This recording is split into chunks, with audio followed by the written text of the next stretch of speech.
when Duchess Sophie stepped forward with a trembling voice and a gaze heavy with secrets. No one could have predicted the storm that was about to erupt. What she revealed wasn't just gossip, it was a royal time bomb.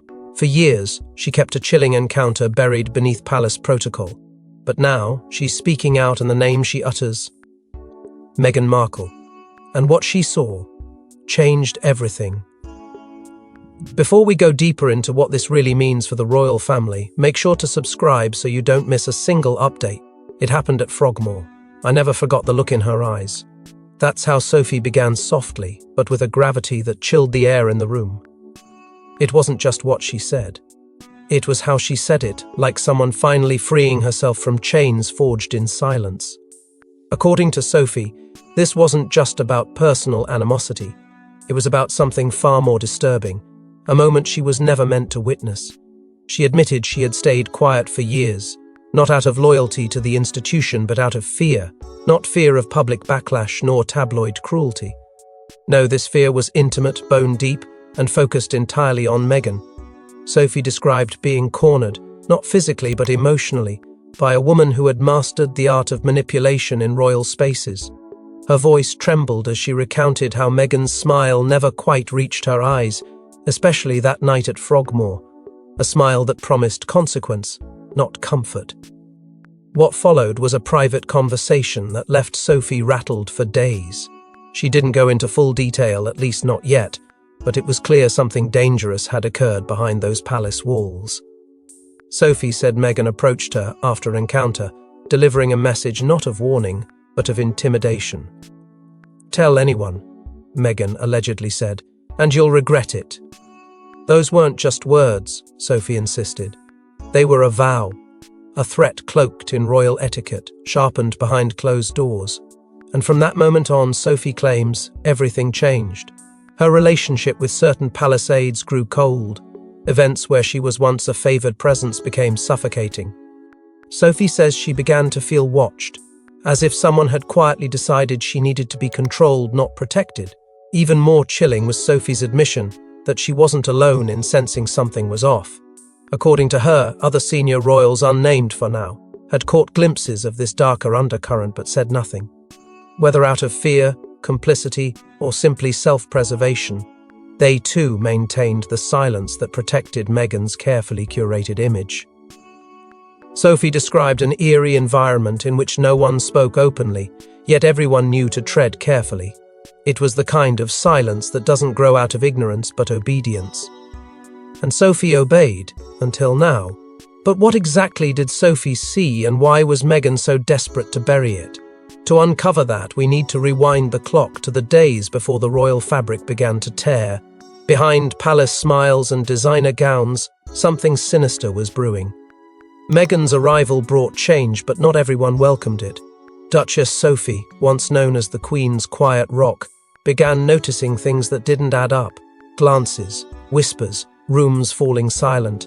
Was she imagining it, or was something being orchestrated behind her back? From the moment Meghan Markle stepped into royal life, Sophie felt the ground shift beneath her feet. At first it was subtle, too subtle to call out without sounding paranoid. The dynamics at official events seemed different. Meghan, ever poised and polished in public, appeared to wield a strange gravity behind the scenes. People listened when she spoke.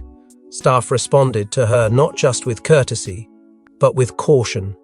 And whenever Sophie entered a room where Meghan had just been, conversations would end abruptly, eyes darting as if someone had just missed a cue. Sophie tried to brush it off as coincidence, but the pattern persisted.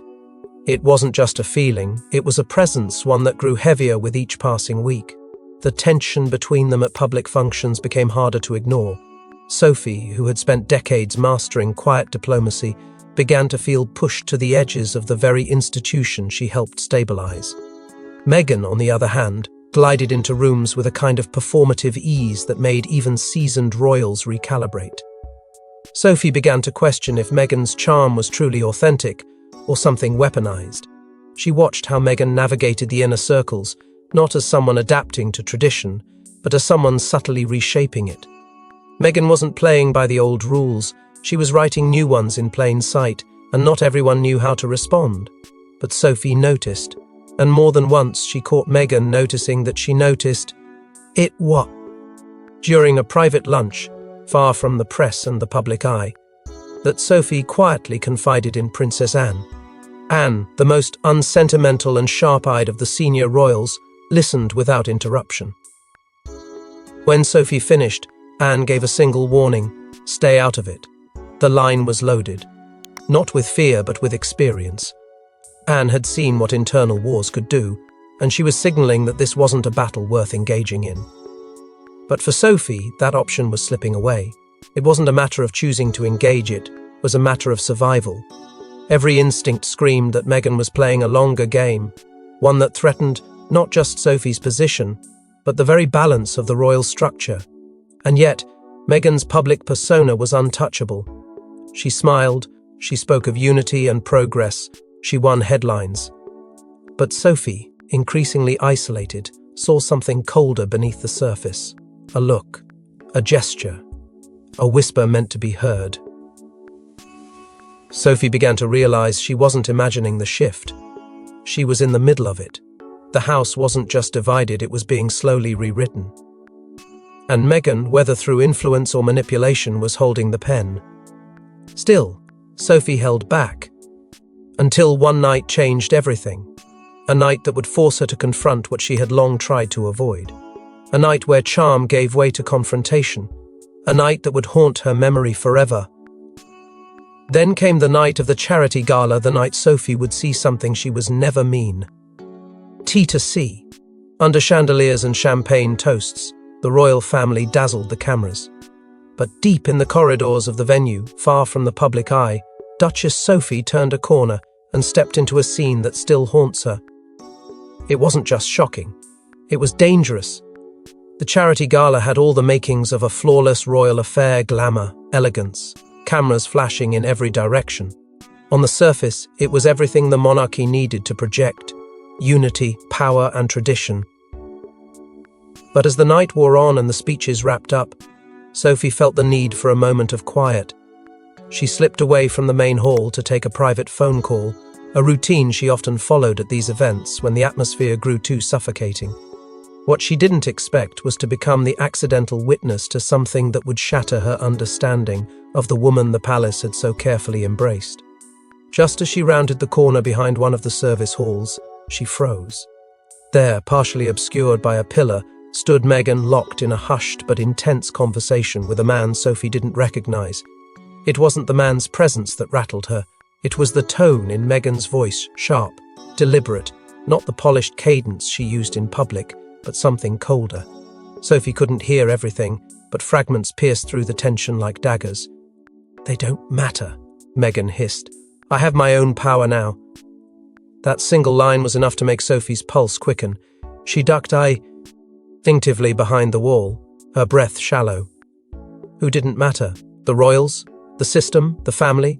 The very institution she had married into and spent decades protecting? There was something deeply unsettling about the confidence in Meghan's words, as if she were operating on a completely different track, one the rest of them weren't meant to see. Seconds later, Meghan turned slightly, her eyes landing directly on Sophie. In that moment, the air seemed to vanish from the hallway. There was no smile, no surprise, just a long, unreadable stare, one that sent chills racing down Sophie's spine.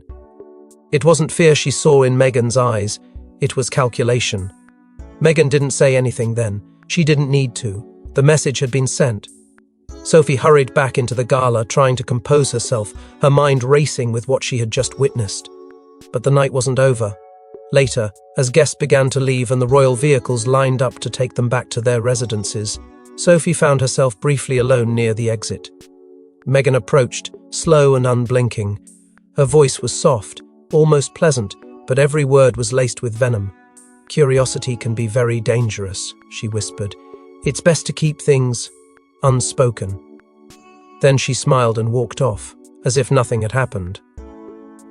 Sophie stood frozen, stunned by the brazenness of the threat, masked behind civility and protocol. That night, Sophie didn't sleep. Every moment of the encounter replayed in her mind. The conversation, tea, the stare, the threat. It wasn't just a glimpse behind the curtain, it was a warning, a signal that she had seen something she wasn't supposed to, and that someone very powerful intended to make sure she stayed silent. But even as she tried to rationalize it all, deep down, Sophie knew that nothing would ever be the same again. Sophie wanted to forget, but the palace wouldn't let her. And neither would Meghan. The walls of Buckingham aren't just stone, they're secrets. After the gala, Sophie tried to speak up, but doors closed, eyes turned away, and a message arrived without a signature. You don't want to lose everything, do you? In the aftermath of what she witnessed, Sophie was not looking to cause a storm, only to understand if anyone else had seen what she had. She approached a senior aide, carefully choosing her words, but before she could even explain the full scope of her concern, the tone shifted. The aide became vague, dismissive, and oddly nervous. Instead of receiving support or assurance, Sophie was met with hesitation cloaked in protocol. It's best we don't speculate, the aide warned. It was clear there was no appetite for truth, only control. When she later tried to broach the subject indirectly with Queen Elizabeth, the reaction was even more jarring. The Queen, known for her piercing intuition and maternal warmth towards Sophie, offered none of that. She was unusually distant, her response short and chilling. Let sleeping dogs lie. That wasn't guidance. It was a coded warning. Back at home, Sophie confided in Edward. But even he, once her firmest ally, recoiled with quiet panic. Not now, he urged her. Not with everything going on. Think of our daughter. The weight of that plea was suffocating. It wasn't just her role on the line, it was her family's future. And still, the silence grew heavier. Sophie began noticing strange occurrences, calls that dropped midway, security detail changing without notice, private meetings cancelled without explanation. A creeping paranoia began to take hold. And through it all, Meghan remained calm, elegant, and unbothered publicly at least. But in private, Sophie noticed a pattern of subtle intimidation. At one event, Meghan made a comment just loud enough for Sophie to hear. Sometimes, it's better to forget what we think we saw. It wasn't direct. It didn't need to be.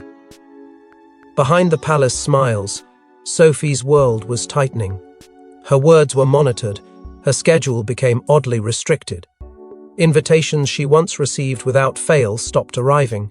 She started to feel like a ghost in her own home, so she began documenting everything: dates, exchanges, whispered threats, subtle slights in a private journal she kept hidden in a locked drawer. If something happened to her voice, at least the truth would remain in ink. Still, fear followed her everywhere. Not because of what Meghan had done, but because of what Meghan could do. And the terrifying realization that those who should protect her were choosing to look away. But even the strongest silence can be shattered, especially when allies emerge from unexpected corners. Just when Sophie felt completely isolated, another royal approached her, not with pity, but with purpose. Catherine had her own stories, her own scars, and most importantly, a plan to bring the truth into the light. It began with a quiet gesture, a handwritten note discreetly passed after a charity fundraiser. "Let's talk," it read, followed by a time and place. Sophie hesitated. Distrust had become her default, but something in the simplicity of the message cut through the fog of fear. When they met in a secluded sitting room on the Kensington grounds, Catherine wasted no time with pleasantries. She looked Sophie in the eye and said, "You're not imagining things, and you're not alone." Those words cracked something open in Sophie, a dam of emotion she'd been holding back for far too long. What followed wasn't just a conversation, it was a confession from both sides. Catherine spoke candidly about her own experiences with Meghan, the subtle isolations, the twisted narratives, the private moments weaponized for public optics. Sophie listened, stunned, as Catherine described the same tactics she had endured in silence. Different settings, same strategy. There was no competition in their exchange, no royalty rank games. Just two women who had survived the same storm and had finally found each other in the wreckage. Catherine recounted the night she was deliberate. Telly excluded from a senior strategy session, only to learn later that Meghan had requested her removal, citing emotional conflict. The irony, she admitted, was unbearable. That wasn't the only incident. She underestimated you, Catherine told Sophie. That was her mistake. It wasn't meant as flattery. It was a warning that Meghan, in her efforts to dominate the narrative, had overlooked the one thing she couldn't: control, resilience forged through quiet endurance. And now that quiet was becoming dangerous. Together, they began to consider the unthinkable, bringing the truth to light, not through scandal, not through leaks, but through strategy, a coordinated effort, a careful unveiling. But Catherine was clear: retaliation would be swift and public. Meghan wouldn't go down quietly. "Prepare yourself," she said. "This won't be like before." Sophie felt a strange calm in Catherine's words. For the first time in months, she didn't feel like prey. She felt like part of a plan, one that could shift the balance of power, not just in whispers, but in undeniable action. They would not act impulsively. They would move with precision, patience, and unity. And that unity, once invisible, was beginning to glow beneath the surface. Sophie left that meeting not healed but fortified. She knew the war was far from over, but now she had an ally. Not just any ally, Catherine, the future Queen Consort, a woman who understood both the cost of silence and the danger of truth. Together, they would challenge the story Meghan had built, and they would do so knowing the fallout could be catastrophic. And retaliation came, but not in whispers, in public. Meghan wasn't going down quietly. Days after Catherine and Sophie met, headlines exploded. Duchess Sophie's staff under investigation. Old scandals resurface. The palace didn't release the stories, someone else did. And Sophie knew exactly who it was. At first, it seemed like coincidence, an unfortunate resurfacing of long-forgotten palace chatter, a few obscure headlines, a recycled quote. But then came the wave. One after another, carefully crafted articles began flooding the press. Claims that Sophie's staff had been mishandling public funds, allegations of distant improprieties, exaggerated to scandalous proportions, the kind of accusations that don't just damage a reputation, they erode credibility. Sophie was blindsided. She hadn't seen it coming, not like this. It wasn't until she retraced the timeline, the exact sequence of events, that it all began to click. The stories broke just 3 days after her private meeting with Catherine. Just 3 days after they decided to push back against the narrative Meghan had spun so skillfully for years. It wasn't random, it was calculated. Whispers reached Sophie from within the palace ranks, low-level staff hinting at leaked briefings. Tabloid journalists asking questions far too specific to be based on rumour. And buried deep in the bylines, Sophie recognized familiar names. Writers known for their proximity to Meghan's inner circle. Reporters who once defended her, suddenly turning their pens against Sophie with merciless precision. What alarmed Sophie even more was the silence from the palace press office. No public statement, no denial, no attempt to protect her. In meetings, she was met with vague reassurances and redirections. "We're monitoring the situation. It's best to stay quiet for now." It was a betrayal masked as diplomacy, and it cut deeper than any headline ever could. Catherine, watching the onslaught unfold, remained close, offering strength behind closed doors. But even she couldn't stop the unraveling. Sophie began to feel her legacy dissolving. She confided to a friend in despair, "She's erasing me piece by piece." Meghan, it seemed, wasn't content with silence anymore. She wanted destruction. She wanted to make an example of Sophie, to show what happened when you crossed the line and spoke out. The palace grounds, once a place of heritage and security, now felt like a minefield. And then, one afternoon at Windsor, it all boiled over. They crossed paths in the garden, a setting too serene for the venom that followed. Meghan didn't raise her voice. She didn't have to. Her words were precise and personal. "I warned you," she said, eyes cold, "and this is just the beginning." Sophie didn't flinch, but inside, she felt the weight of a war she never wanted to fight. Meghan had moved the battlefield from the shadows into the pub, Lick Square, and now there was no turning back. The damage had been done, but Meghan wasn't finished. But just as Meghan tightened her grip, an old ally returned from exile with a memory even darker than Sophie's. For years, Princess Anne kept her own distance from palace drama. But when whispers reached her about Sophie's torment, she opened something she vowed never to revisit: her old royal journal. What she revealed shocked even Catherine. It was at a quiet countryside estate that the three women gathered away from cameras, advisors, and the suffocating machinery of the monarchy. Sophie and Catherine had come seeking strength. What they received instead was revelation. Princess Anne, ever the stoic, greeted them not with formality but with resolve. She spoke little at first, but her eyes carried the weight of something long buried. Then, without ceremony, she placed a faded, leather-bound journal on the table. "You're not the first," she said, "and unless we act, you won't be the last." That journal was no ordinary diary. It was a record: dates, behaviors, patterns, quiet observations Anne had made during Meghan's earliest days in the royal fold. In those pages were entries describing sudden staff reassignments, undermined schedules, and private meetings that led to public chaos. Anne had kept notes not because she intended to use them, but because something told her that one day they'd be needed. One passage described a seemingly trivial encounter: Meghan requesting a last-minute change to a public itinerary. But that change caused a ripple effect that embarrassed Anne publicly and privately. "Calculated," Anne wrote in her entry. "Intentional." Still, she had said nothing. "I let it pass then," she admitted, voice tight. "I won't make that mistake again." Catherine and Sophie sat stunned.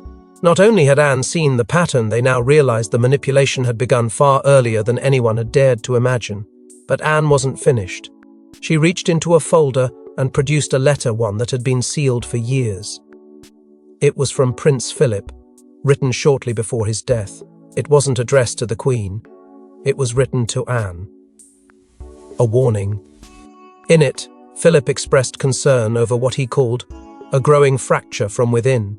He mentioned individuals whose ambitions would unravel the family faster than any scandal could. The letter never named Meghan, but the subtext was unmistakable. It ended with a single line that now echoed like a prophecy: "Be the spine when others go soft." Anne had carried that weight alone, until now. As the journal closed, so did any room for hesitation. "This isn't about rivalry," Anne declared. "It's about survival of the crown." And in that moment, the unlikeliest alliance was forged: three women, each burned in their own way, now united with a singular purpose: to stop the rot before it consumed everything. They decided on a plan, not vengeance, not chaos, but truth, controlled and undeniable. Sophie would speak. Catherine would shield. Anne would anchor. No more whispers, no more shadows. If the monarchy was to stand, it needed cleansing light. And it would begin with Sophie's voice, the one Meghan had tried so hard to silence. The time for secrets was over, and Sophie was ready to reveal everything, even if it meant destroying her peace forever. Millions watched as Duchess Sophie sat across from a journalist, her hands trembling. What followed was not just a confession, it was an explosion. Names, threats, the truth about Meghan, and one line that echoed across the world: "She threatened me if I told anyone what I saw." The decision to speak wasn't easy. In fact, it came after one final encounter. An unmarked envelope slid under her door. Inside, a photo from that gala night, grainy but unmistakable. Sophie in the hallway moments before Meghan turned and saw her. There was no note, no name. But the message was clear: she was being watched. It was the last push she needed. Sophie called the producer herself. No palace approval, no royal intermediaries, just a single call that would ignite the biggest royal exposé in decades. When the camera started rolling, Sophie didn't deliver a polished narrative. He spoke with raw honesty, her voice shaking at times, her words halting until they weren't. Until something in her broke free. She spoke of the gala, the confrontation in the hallway, the icy look, the whispered warning that followed. She told me I'd regret it, that I didn't understand what she was capable of. Then came the deeper layers, the silence that followed her, the press stories that smothered her, and the suffocating pressure from within the palace to play dumb. "I didn't just feel erased," she said. "I felt erased by design." The interviewer asked if she believed Meghan had orchestrated it. Sophie didn't blink. "I know she did. I know what I saw, and I know what she said when no one else was listening." Behind the scenes, Catherine and Anne watched the live feed in private. They had made a pact not to interfere. This was Sophie's moment, her truth, and it landed like a royal earthquake. Within minutes of the broadcast, palace aides were in emergency meetings. Press officers scrambled for language that could soften the blow without inflaming the situation. But there was no spinning it. Meghan's team issued a sharp legal response, calling the accusations deeply defamatory and utterly false, but they stopped short of denying the encounter outright. That silence, strategic or shaken, only fueled public speculation. The world split in two. Some defended Meghan, claiming it was a smear, another woman vilified for speaking her truth. Others rallied around Sophie, Colin. Her brave, calling her vindicated, but the line that captured every headline, that replayed across every screen, was Sophie's closing statement. She looked directly into the camera, her voice finally steady. "I was told to stay silent. I was told to protect the crown. But the truth protects no one if it's buried. And I won't bury this anymore." Then she paused, her face pale but resolute, and delivered the words that would haunt every hallway of the monarchy. "This isn't over." But just when the dust seemed to settle, a final twist emerged, one Sophie never anticipated. Just when it seemed the confession would fade into royal controversy, a leaked security video surfaced, an unedited clip from the gala night. What it showed not only validated Sophie's claims, it changed the future of the monarchy forever. The footage arrived without warning. It was sent anonymously to a prominent European media outlet, marked only with the words, "For the truth she dared to speak." The editors almost dismissed it until they played it. What unfolded in those grainy seconds was a scene the palace had desperately tried to erase from memory. A corridor, a hushed exchange. Meghan, unmistakably tense, speaking in low, hurried tones to a man whose identity was quickly blurred by legal counsel. The conversation lacked context but dripped with subtext. Body language alone revealed everything. Meghan was not the composed Duchess of public image. She was calculating, controlled and assertive. Then came he line. The one that would ricochet around the globe in hours. "She'll keep quiet." She didn't even turn her head fully. Just a glance off camera, just enough for the world to know she had seen Sophie. The media didn't wait. The footage aired in full across every major network. Headlines shifted from opinion to outrage. Overnight, Sophie's story transformed from contested to confirmed. The palace's previous silence now looked like complicity. Damage control spiraled into chaos. And within those marble walls, the royal family braced for impact. Behind closed doors, King Charles called an emergency meeting of the Royal Council. Sources say the mood was grim, the monarch torn between preserving tradition and acknowledging a truth too blatant to ignore. For Charles, the footage wasn't just about Meghan, it was about loyalty, about deception, and about the weight of a crown in freefall. He reportedly said only one thing before dismissing the room: "Everything changes now." Public pressure intensified. Calls flooded royal hotlines. Parliament members hinted at broader scrutiny. And within the firm, speculation turned to action. Would Meghan lose her titles? Would there be a public apology? Or would the palace attempt to bury the scandal under more diplomacy and silence? One thing became clear: this was no longer about personalities. It was about preservation. The monarchy, already battered by years of tension, had reached its reckoning point. The footage had shattered the carefully curated narrative, and no amount of royal poise could piece it back together.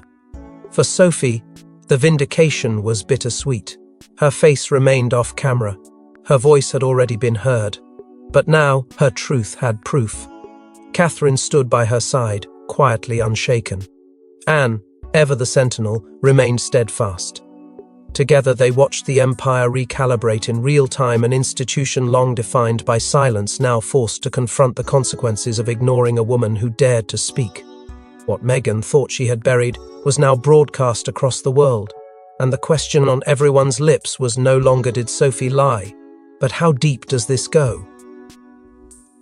And so, the monarchy stands at a crossroads not because of war or scandal, but because one duchess dared to remember what she saw and refused to stay silent.